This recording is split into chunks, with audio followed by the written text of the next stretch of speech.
Emily, Sam, time to get up. Breakfast. Come on, kids. What could that be? That's strange. What is that? My goodness. My waffles. Maybe I've got enough time for a couple of Legos and maybe the crossword puzzle. That sounds like a good idea. Oh, who could that be? Hello? Hello? Hello? Oh, don't waste my time. At least I've got my... Where are my Legos? Buster! Buster, get in here! Get in here! And with highs in the 70s, it looks like another sunny day out here in the suburbs. But hey, kids, it looks like there is a cloud in that silver lining. Police report this morning that several homes in the area have been broken into just this morning. And although officials can't say yet whether the invasions have been the work of a highly organized group or one determined individual, they do know that the only thing that has been taken at this point is, get this, waffles. So lock those kitchen doors. I'm the Waffler. I'm a crusader, battling to save common, everyday, decent folk from the soul-stifling power of mediocre waffles. Oh, sure, you could say that it's stealing, but I would say that I'm not taking anything anyone wants in the first place. Waffles, that is, real waffles, are some of the most sublime culinary items on Earth, not to mention fine multitaskers. But their unique shape and crust characteristics make them especially attractive to foodstuff manufacturers who have flooded the market with counterfeit waffle wannabes, floppy, flavorless factory food. So if I haven't hit your house yet, do yourself a favor and toss out the grim store-bought grids of yours, because real waffles, perhaps more than any other food on Earth, are...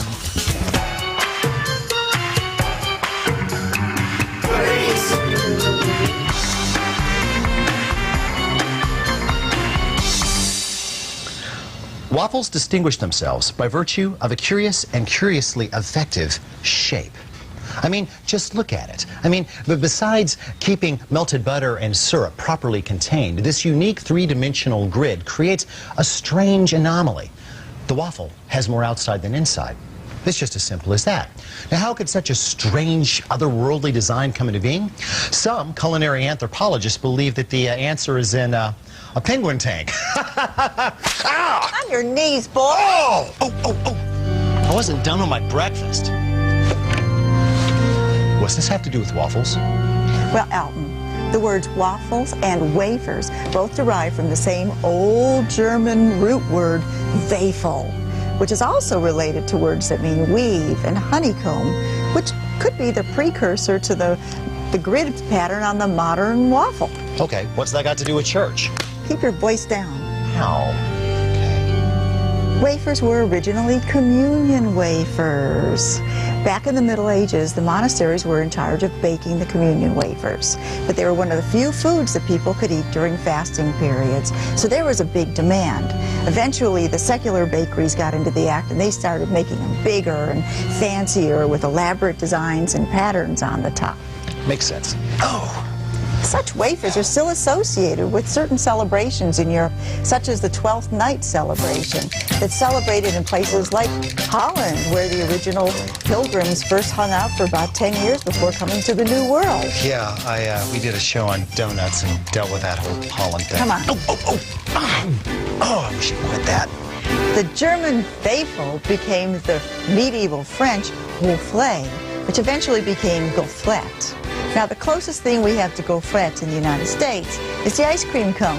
Oh, speaking of... S'il vous plaît. Merci. Merci. Whatever. Wow. Well, look at your ice cream cone. See the waffle shape? Sure, but this isn't French. This isn't European. I mean, the ice cream cone was invented at the 1904 World's Fair in St. Louis by a Syrian pastry maker. Besides, how did we get from this thin, crispy wafer to the big, soft, beautiful waffle? Well, What had started as a Catholic symbol of self-denial, eventually through secularism and free enterprise, became a nice fluffy waffle that we know today. Okay, I'll buy it. How do you like yours? Oh, I like to put a puree of wild persimmons and a sprinkling of wild hickory nuts on it. That sounds funny. Ow! Holy bother.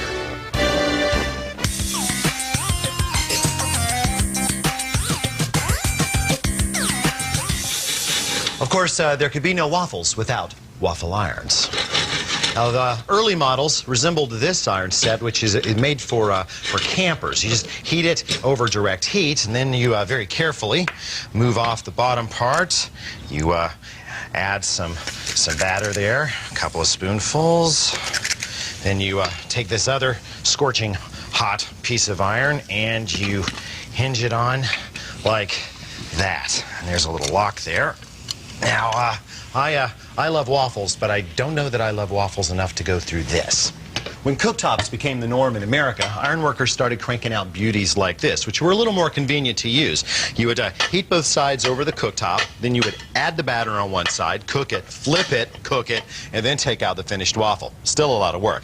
The real waffle renaissance in this country had to wait for electricity. You see, after they finished saturating the American market with toasters, appliance manufacturers turned their minds to waffle irons. And by the 1940s, pretty much every household in America had one. Now, since they got really, really, really hot, they weren't really safe and aren't now, but they are extremely collectible. And models like this with ornate tops are the most desirable. Now, if you are in the market for a new waffle iron, there are a few things to consider. Follow me.